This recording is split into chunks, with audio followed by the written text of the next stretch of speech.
de acordo com os investimentos que eu faço, eu tenho resultados.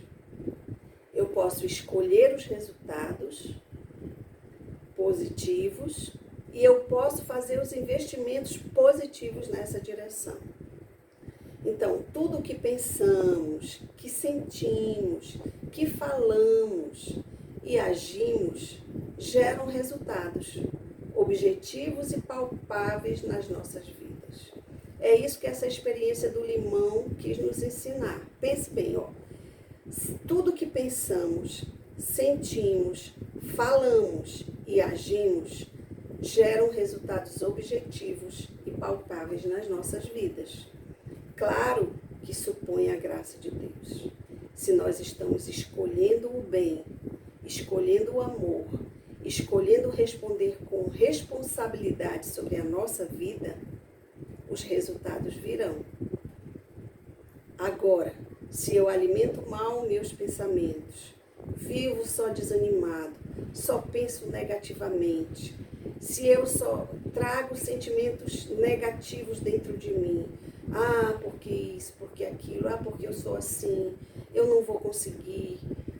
Se falamos só sobre isso, murmuramos, nos queixamos, tudo é difícil, aí as ações vão ser fracas e os resultados vão ser incipientes, né?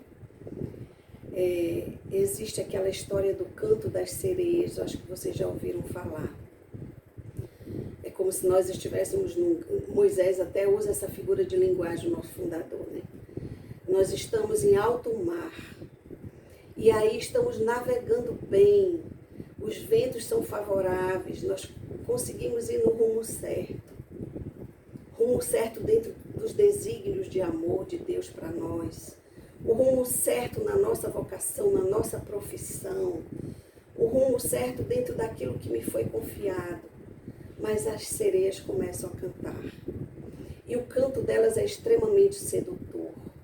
O que são o canto das sereias? Poderíamos chamar da preguiça, do comodismo, do desejo de descansar, enfim, de tudo isso que nos atrai, a busca dos prazeres que nos atraem. Tudo isso são os cantos das sereias. E isso nos seduz. E aí, o que fazer diante disso? Aí aparece a figura que até o Frei Raniero Cantalamessa também diz: amarrar-se ao mastro do navio. Pedir que alguém te amarre os braços no mastro do navio, para que você não seja seduzido e se lance em alto mar e perca tudo aquilo que Deus projetou para você, que você escolheu viver. Então, nos deixarmos amarrar no mastro do navio para fechar os ouvidos ao canto das sereias, porque mesmo tampando assim, ainda vem, ainda ressoa de alguma maneira dentro de nós, porque também esses desejos, essas paixões, esses apetites estão dentro de nós. Então, nos amarrar à vida de oração, nos amarrar à vida fraterna, aqueles irmãos que estão no nosso caminho para nos ajudar, rezando por nós, a vida sacramental, tudo isso são, geralmente, em nossa vida, bem vivida na fidelidade, são amarras que nos prendem ao nosso projeto de amor, as nossas escolhas fundamentais e preciosas para a nossa vida nesta terra, em todos os aspectos da nossa vida. Então, tenhamos cuidado sobre isso. E nós poderíamos nos perguntar: aonde eu tenho ancorado a minha vontade?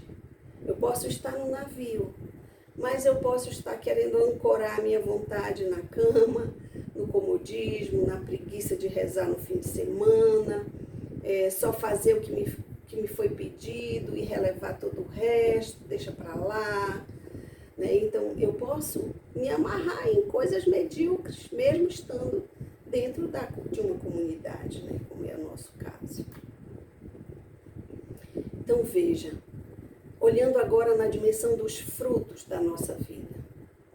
Que frutos você tem colhido? Eu vou dizer alguns, alguns positivos, vou dizer alguns negativos, e você mesmo vai se avaliando aí.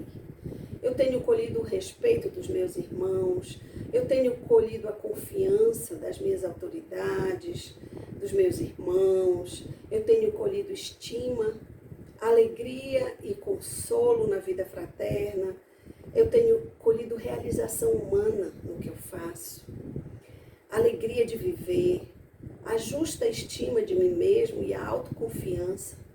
Eu tenho colhido disponibilidade, sentido de pertença a essa família nova que Deus me deu, que é essa família espiritual. Eu tenho crescido nas virtudes. Ou também eu posso estar colhendo alguns frutos ruins, como a procrastinação, deixando para depois o que eu poderia já fazer, e vou empurrando. É importante se perguntar por que eu estou procrastinando. É porque eu não sei fazer? Então eu preciso ter a humildade de pedir ajuda ou de dizer que eu não consigo, né? Procrastinação, comodismo, insegurança, porque a minha estima começa a baixar diante da minha procrastinação, diante do meu medo de desafios, aí baixa a estima, eu desconfio de mim e dos outros, eu acho que as pessoas não confiam mais em mim, a desesperança bate no meu coração, aí vem o desânimo, aí eu não me realizo como pessoa também, porque eu não tenho tarefas cumpridas, eu não tenho trabalho realizado, e o trabalho é um dom que também me eleva à altura de Deus, que sempre trabalhou, só descansa no domingo, né? E Jesus disse, meu Pai sempre trabalha, né?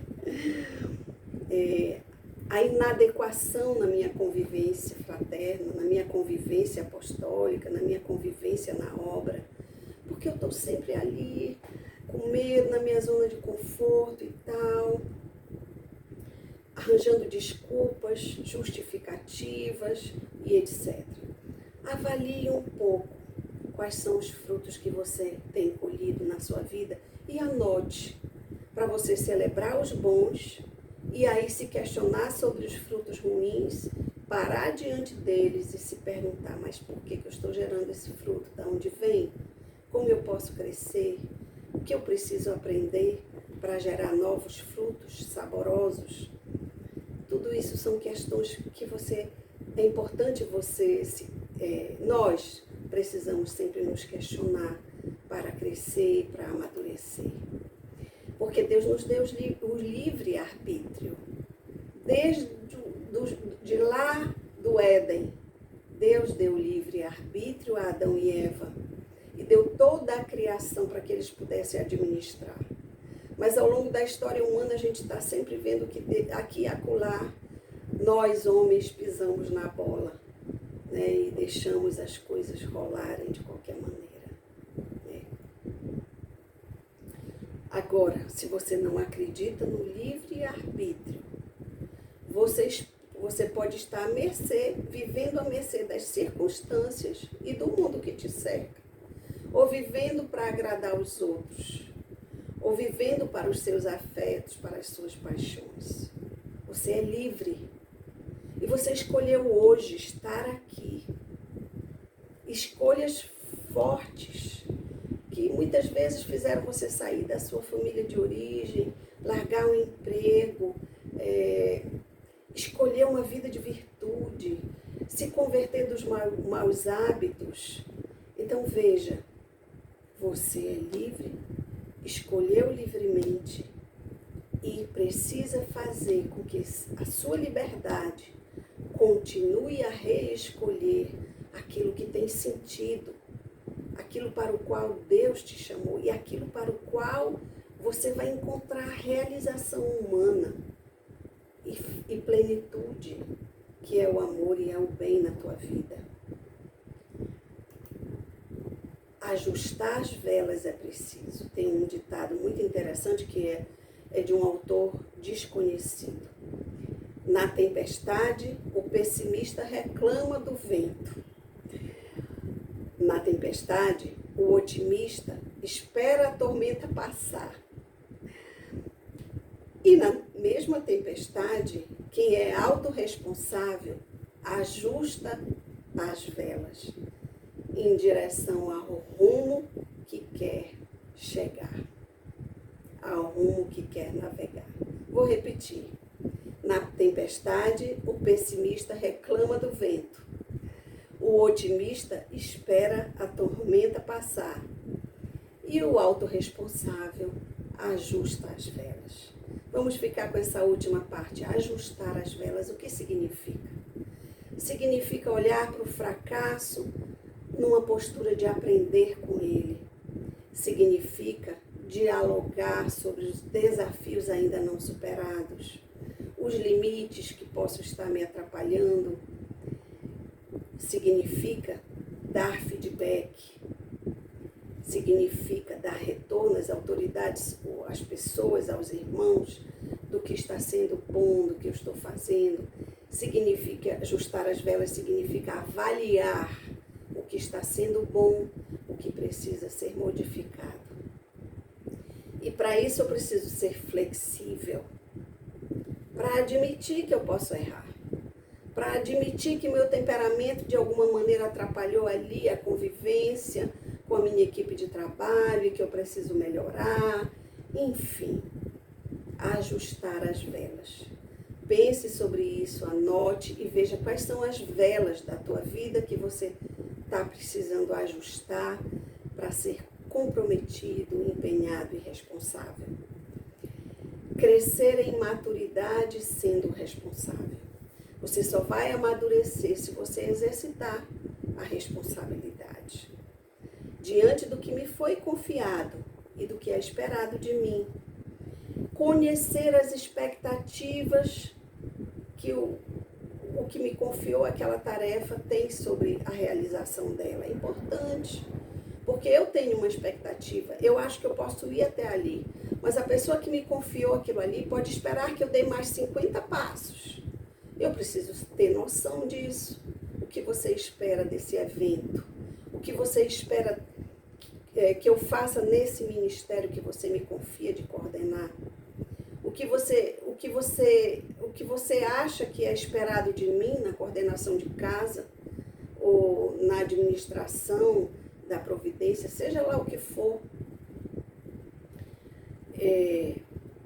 Eu preciso conhecer as minhas possibilidades também, reais, e me expressar e dialogar com as pessoas que me confiaram responsabilidades, ministérios, tarefas, etc. Quando eu prometer, eu preciso cumprir. Isso é responsabilidade. Perguntar prazos. Que prazo você me dá para cumprir essa tarefa? Olhar para os prazos que eu tenho para realizar tal evento, tal objetivo no ministério, sei lá o que, né, que foi confiado a você e que você vê talvez que seja necessário algumas tarefas a cumprir, os prazos que você vai se dar também para essas tarefas, né? Dar feedback sobre o andamento das coisas, fazer planejamento, listar as tarefas que me cabem, apresentar ao coordenador essas tarefas, como eu estou pretendendo realizar, se são coisas importantes do ponto de vista que exigem mais, né? Abrir-me às ponderações das autoridades, me abrir ao diálogo, ser humilde. Como é importante isso? A humildade cabe em qualquer ambiente. É uma sandália que nos protege. São luvas que nos protegem das feridas. O humilde, ele sabe também receber avaliações.